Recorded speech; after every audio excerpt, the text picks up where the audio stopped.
Hello दोस्तों, आपका स्वागत है एजुकेशन केमिस्ट्री क्लासेस में। चलिए वीडियो को स्टार्ट करता हूँ। दोस्तों, आज का चैप्टर 2 है परमाणु संरचना, एटॉमिक स्टैटिस्टिक्स। परमाणु जो है उसकी परिभाषा है किसी तत्व का वह छोटे से छोटा वह अविभाज्य कण है जो रासायनिक अभिक्रिया में भाग लेता है और उसमें उस तत्व के सभी गुण विद्यमान रहते हैं। इसके बाद है परमाणु का आकार। तो विभिन्न तत्वों में सबसे छोटा परमाणु हाइड्रोजन होता है, जिसकी त्रिज्या 0.28 एटमॉस्फेयर होती है, एंगस्ट्रॉम होती है, जबकि अन्य तत्वों की परमाणु त्रिज्या 0.7 एंगस्ट्रॉम और उससे जो है 2.5 एंगस्ट्रॉम होती है। ये रहा चित्र। फिर देखिए परमाणु संरचना। परमाणु की संरचना उनके घटक कण व मूल कण पर निर्भर करती है। इलेक्ट्रॉन, प्रोटॉन, न्यूट्रॉन इसके स्थायी मूल कण हैं, जबकि पॉजिट्रॉन, न्यूट्रिनो, एंटीन्यूट्रिनो, मेसॉन इसके अस्थायी मूल कण हैं। परमाणु के मुख्य घटक देखिए। इलेक्ट्रॉन, इसका प्रतीक खोजकर्ता जे थॉमसन है। आवेश -1.6 × 10⁻⁻19 कूलाम है। त्रिज्या 2.8 × 10⁻⁻13 सेंटीमीटर। द्रव्यमान 0.00548। द्रव्यमान 9.1 × 10⁻⁻28। इस तरह प्रोटॉन, न्यूट्रॉन की आप देख सकते हैं। और इसमें बताया गया है, नोट में बताया गया है कि न्यूट्रॉन का निर्माण एक प्रोटॉन और इलेक्ट्रॉन के रेडियो एक्टिव विघटन के फलस्वरूप बीटा किरणों के बराबर होता है। फिर एक कैथोड किरणें तथा इलेक्ट्रॉन की खोज। तो जूलियस प्लकर ने ज्ञात किया कि किसी गैस के बहुत कम दाब 0.01 mmHg पर विद्युत विसर्जित करने पर विसर्जित नली में कैथोड से भी एक अदृश्य किरण पुंज निकलती है, जो कैथोड से एनोड की ओर चलती है और कैथोड के सामने वाली कांच की नली की दीवार पर हरे रंग का प्रतीक उत्पन्न करती है। कैथोड से निकलने वाली आदर्श किरणें कैथोड किरणें कहलाती हैं। फिर ये देखिए चित्र। फिर इसके नीचे लिखा हुआ है, थॉमसन ने यह बताया कि किरणें कैथोड किरणें अति सूक्ष्म ऋणावेशित कणों से मिलकर बनी हैं, जिन्हें स्टोनी ने इलेक्ट्रॉन नाम दिया। ठीक है। विभिन्न पदार्थों से निकलने वाली कैथोड किरणें एक समान होती हैं, अतः इलेक्ट्रॉन किसी भी पदार्थ का मूल कण होता है। फिर देखिए कैथोड किरणों के गुण। तो पहला, कैथोड किरणें सीधी रेखा में चलती हैं। दूसरा, कैथोड किरणें सूक्ष्म कणों से मिलकर बनी। तीसरा, कैथोड किरणें विद्युत और चुंबकीय क्षेत्र में विक्षेपित होते हैं। चौथा है, कैथोड किरणें कांच की नली की दीवार पर दीप्त उत्पन्न करती हैं। पांचवा, कैथोड किरणें फोटोग्राफिक प्लेट में प्रवाहित करती हैं। छठा है, कैथोड किरणें धातु की पतली पन्नी को भेद कर आर पार निकल जाती हैं। सातवां है, कैथोड किरणें एक्स किरणें उत्पन्न करती हैं। केनाल किरणें व प्रोटॉन की खोज। गोल्डस्टीन ने ज्ञात किया कि छिद्रित कैथोड लगी हुई विसर्जन में अल्प दाब पर गैसों का विद्युत विसर्जन कराया जाता है। तब उन्होंने प्रयोग द्वारा सिद्ध किया कि एक प्रकार की किरणें एक प्रकार की किरणें एनोड छिद्रों में निकलकर आगे कैथोड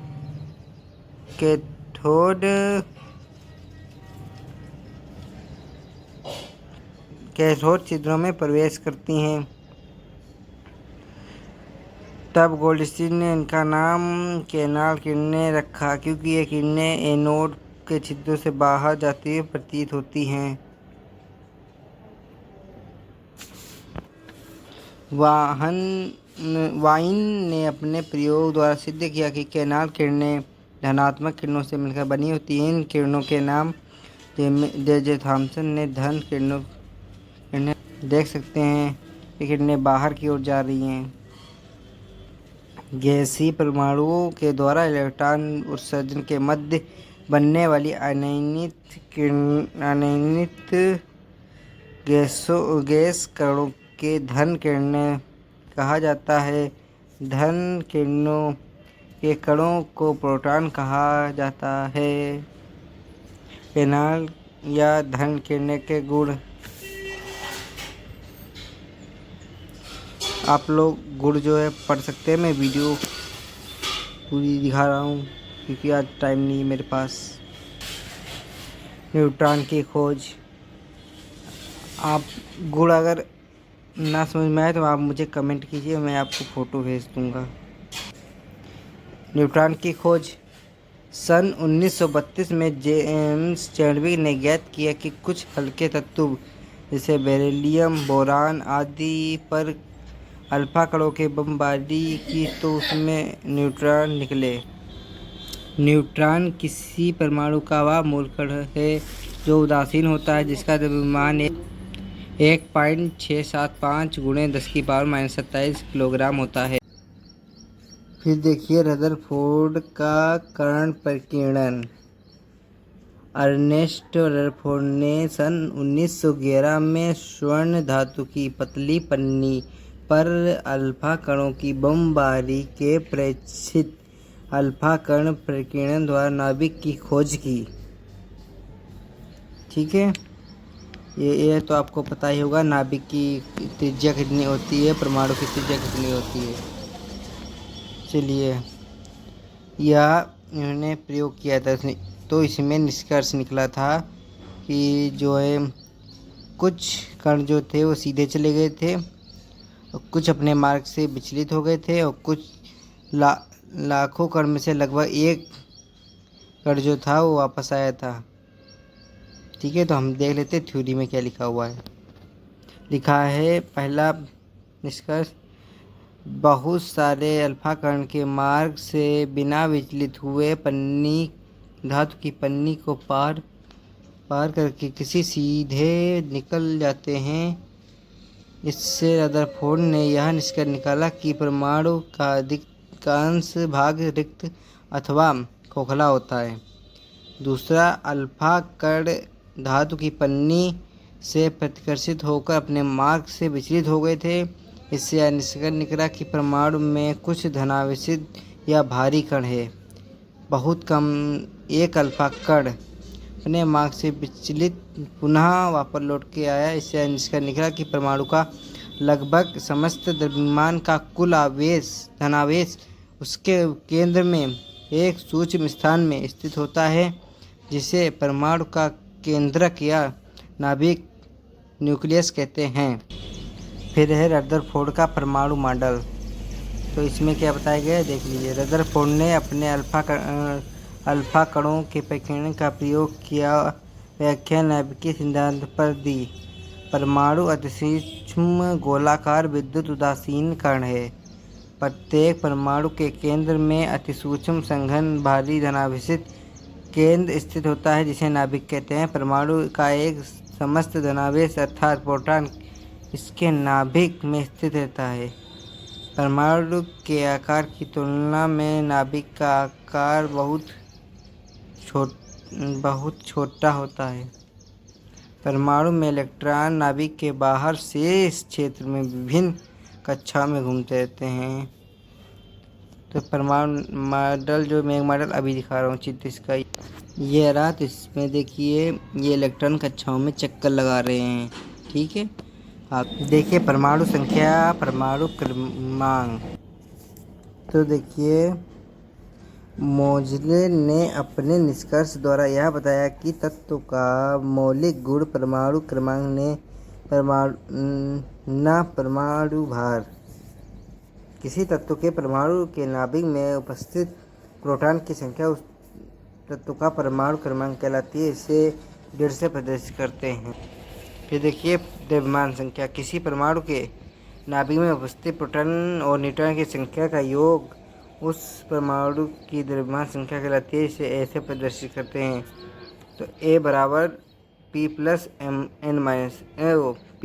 N या A बराबर Z प्लस N।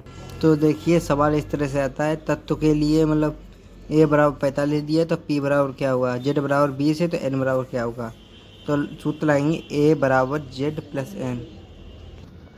तो इसमें देखिए A बराबर Z प्लस N करेंगे तो 45 और माइनस 20 हो जाएगा, तो वहाँ पे 25 बचेगा। तो P बराबर Z होता है तो बराबर 20 आ जाएगा। ठीक, अब आपको ना समझ में आया हो तो फिर से कमेंट कीजिए। हम आपको सिर्फ इम्पोर्टेंट टॉपिक ही पढ़ा रहे हैं। अब इसमें बोर के परमाणु मॉडल की कमियां देखते हैं। पहली कमी क्या है, बोर का परमाणु मॉडल केवल एक स्थान वाले परमाणुओं या आयनों के स्पेक्ट्रम की व्याख्या करता है, एक से अधिक आयनों की नहीं। फिर दूसरा है, यह मॉडल बहु इलेक्ट्रॉनिक परमाणु के में 2 इलेक्ट्रॉनों के बीच प्रतिकर्षण के बारे में कोई जानकारी नहीं देता। बोर का मॉडल ब्रोगली ने सिद्धांत के बारे में कोई जानकारी नहीं देता है। बोर का मॉडल हाइजेनबर्ग के अनिश्चितता सिद्धांत के विरुद्ध था। तत्वों के सरल इलेक्ट्रॉनिक विन्यास। किसी परमाणु के विभिन्न कोषों में उसके इलेक्ट्रॉनों की व्यवस्था को उस तत्व का इलेक्ट्रॉनिक विन्यास कहते हैं। इसे निम्न प्रकार से समझा जा सकता है। तो पहला है कोष सेल। देखिए मुख्य ऊर्जा स्तर को कोष कहते हैं। समान मुख्य क्वांटम संख्या n के परमाणु के कक्षक का फिर से देखिए समान मुख्य क्वांटम संख्या n के परमाणु के कक्षक का समूह होता है, कोष कहलाता है। इसे n l m n या 1 2 3 4 से दर्शाते हैं। देखिए उपकोष में क्या होगा, उप ऊर्जा स्तर को उपकोष कहते हैं। इसकी परिभाषा मुख्य क्वांटम संख्या n और द्विकोषीय क्वांटम संख्या जो है l का समूह है और उपकोष कहलाता है। इसे SPDF से प्रदर्शित करते हैं इन उपकोष में क्रमशः 2 6 10 14 अधिकतम इलेक्ट्रॉन होते हैं। Full form of subshell. देखिए SPDF इस तरह से इनके चित्र रहेंगे। देखिए कक्षक, किसी भी इलेक्ट्रॉन में पाए जाने वाले प्रायिक को कक्षक कहते हैं। प्रायिकता को कक्षक कहते हैं, अर्थात सबसे अधिक वह त्रिविम क्षेत्र जहाँ इलेक्ट्रॉन पाए जाने की प्रायिकता उसे कक्षक कहते हैं। तो इसमें देखिए ये सबसे ये ऑर्बिटल नंबर, ये ऑर्बिटल्स। तो S में एक ऑर्बिटल होगा, उसमें इस तरह से खाना बनेगा। P में 3 ऑर्बिटल होंगे तो इसमें 3 इलेक्ट्रॉन आएंगे। D में 5 ऑर्बिटल नंबर होंगे तो इसमें 10 इलेक्ट्रॉन आएंगे। F बराबर 7 तो यहाँ पे 14 है। देखिए संयोजकता शब्द का प्रतिपादन फ्रैंकलैंड ने या अर्थात परमाणु के बाहरी कोष को संयोजी कोष कहते हैं, क्योंकि यह इलेक्ट्रॉन अन्य परमाणु के साथ रासायनिक बंध बनाता है, अपना अष्टक पूर्ण करते हैं। जैसे कार्बन का इलेक्ट्रॉनिक विन्यास जो परमाणु क्रमांक 6 है तो 2 प्लस Na का 11 ऑक्सीजन का 8 है और क्लोरीन का 17 है। फिर देखिए इलेक्ट्रॉन की द्वितीय प्रकृति। इलेक्ट्रॉन एक बूल कण है तथा वह अपने निश्चित स्तर पर तरंग की भांति गति करते हैं। इलेक्ट्रॉन के इस दोहरे गुण को इलेक्ट्रॉन की द्वितीय प्रकृति कहते हैं। तो इस प्रकृति का व्याख्यान डी ब्रोगली ने किया। इनके अनुसार किसी गतिशील कण के लिए प्रकाश तथा अन्य वैद्युत चुंबकीय विकिरणों की द्वितीय प्रकृति की तरह गतिशील भी तरंग अथवा कण दोनों प्रकार के गुण प्रदर्शित करता है। इसका देखिए। फिर तरंगे देह संवेग में निम्न संबंध है। लेमडा बराबर h upon m v, lambda बराबर एच अपान पी, चूँकि पी बराबर एम। लेमडा बराबर जो है समानुपाती व्युत्क्रमानुपाती एक अपान पी, जहाँ एच बराबर प्लांक है। तरंग प्रकृति समानुपाती व्युत्क्रमानुपाती 1/अल्फा। कण प्रकृति। इलेक्ट्रॉन का कोणीय संवेग देखिए। परमाणु की परिधि बराबर तरंग दैर्घ्य की संख्या। परमाणु की परिधि हो जाएगी 2πr बराबर, और तरंग दैर्घ्य की संख्या हो जाएगी n लेमडा, चूँकि लेमडा बराबर h अपान एम वी बराबर h अपान एम सी और एम बी। तो देखिए 2πr बराबर n गुणे h एम वी, 2πr बराबर n h upon m v, m v r बराबर 2h बटे 2π, p बराबर NH बटे 2π, जहाँ h 6.625 गुणे 10⁻³ जूल संख्या है, पाई 3.14, n बराबर कोस कक्षा की संख्या, MVR कोणीय संवेग है। बहुत ही इम्पोर्टेंट पेपर में, हमारे भी पेपर में आया था, हाइजेनबर्ग का अनिश्चितता सिद्धांत। हाइजेनबर्ग अनिश्चितता के अनुसार किसी गतिशील अतिसूक्ष्म कण की स्थिति और वेग दोनों एक ही साथ अर्थात निर्धारण करना असंभव है। यदि गतिशील गति सूक्ष्म कण की स्थिति का अर्थात निर्धारण करने के लिए वेग नहीं होगा, यदि वेग होगा तो स्थिति नहीं होगी। इस प्रकार अनिश्चितता सिद्धांत को गणितीय रूप से विभिन्न प्रकार से लिखा जा सकता है। कर देंगे कि डेल्टा पी बराबर डेल्टा एक्स बटे एच बटे 4π, चूँकि डेल्टा पी बराबर एम वी आर। यहाँ पे देख लीजिए, डेल्टा पी बराबर अनिश्चितता का संवेग और डेल्टा अनिश्चितता की स्थिति, एच बराबर प्लांक नियतांक।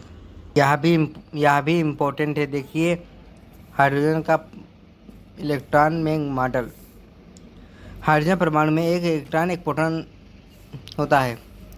प्रोटॉन परमाणु के नाभिक में होता है तथा इलेक्ट्रॉन का ऋणावेश बादल के रूप में चारों ओर तीनों हवाओं में विस्तृत रहता है। इस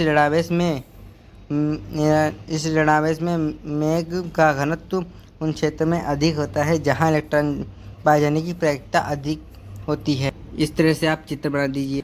देखिए अफबाऊ का नियम भी आपके कॉलेज में पूछा जा सकता है। तो अफबाऊ जर्मन भाषा का शब्द है जिसका अर्थ रचनावार निर्माण करना है। परमाणु के इलेक्ट्रॉनिक विन्यास की संरचना के लिए आप बाउ नियम का पालन करते हैं। इस नियम के अनुसार परमाणु के उपकोष में इलेक्ट्रॉन को बढ़ती ऊर्जा क्रम में रखते हैं। इस प्रकार से 1 फिर 2 फिर 3 4 इस तरह से रखते हैं। लेकिन अगर आपको इलेक्ट्रॉनिक विन्यास बनाना नहीं आता है तो आप कमेंट कीजिए, हम आपको एक शॉर्ट ट्रिक बताएंगे जिससे आप तुरंत ही 2 सेकंड के अंदर इलेक्ट्रॉनिक विन्यास बना करके दिखा सकते हैं। वो सिर्फ आप लोग अपने पास ही रखिए इस ट्रिक को, जैसे आप कमेंट कीजिए। फिर देखिए पाउली का अपवर्जन नियम। पाउली ने इलेक्ट्रॉनों के क्वांटम संख्याओं से संबंधित एक नियम दिया। किसी परमाणु के कोष में उपस्थित इलेक्ट्रॉनों की अधिकतम संख्या को प्रतिबंध लगाता है। नियम के अनुसार किसी भी एक ही परमाणु के 2 इलेक्ट्रॉनों के चारों ओर क्वांटम संख्याओं के मान समान नहीं हो सकते। फिर देखिए यदि N L M के मान समान होंगे तो S का मान अवश्य भिन्न होंगे। जैसे कि हमने लिया यहाँ पे 2He तो उसका इलेक्ट्रॉनिक विन्यास 1s2 होता है। तो देखिए पहले इलेक्ट्रॉन के लिए फिर दूसरे इलेक्ट्रॉन के लिए। तो पहले इलेक्ट्रॉन के लिए n बराबर 1, ठीक। तो l बराबर, जब कोस निकालेंगे एसपीडीएफ में तो उसमें होता है l बराबर 0 होता है। तो l बराबर जब 0 होगा तो m बराबर भी 0 होगा। तो s बराबर +1/2। दूसरे इलेक्ट्रॉन के लिए n बराबर 1 तो l बराबर 0, m बराबर 0 तो -2। तो इसके निष्कर्ष यह निकले कि नियम भी उपकोष में एसपीडीएफ इलेक्ट्रॉन की संख्या क्रमशः 2, 6, 10, 14 होती है। निम्न के उपकोष में इलेक्ट्रॉनों की अधिकतम संख्या 2n2 के रूप में होती है। नियम तीसरा है, किसी कक्षक अर्थात ऑर्बिटल विपरीत चक्र के 2 ही इलेक्ट्रॉन रह सकते हैं। आशा करता हूँ हमारी यह वीडियो आपको कैसी लगी। आप कमेंट कीजिए, मेरे चैनल को सब्सक्राइब कीजिए, वीडियो को लाइक कीजिए, अपने दोस्तों को ज़्यादा से ज़्यादा शेयर कीजिए। मैं मिलता हूँ अगले टॉपिक पर।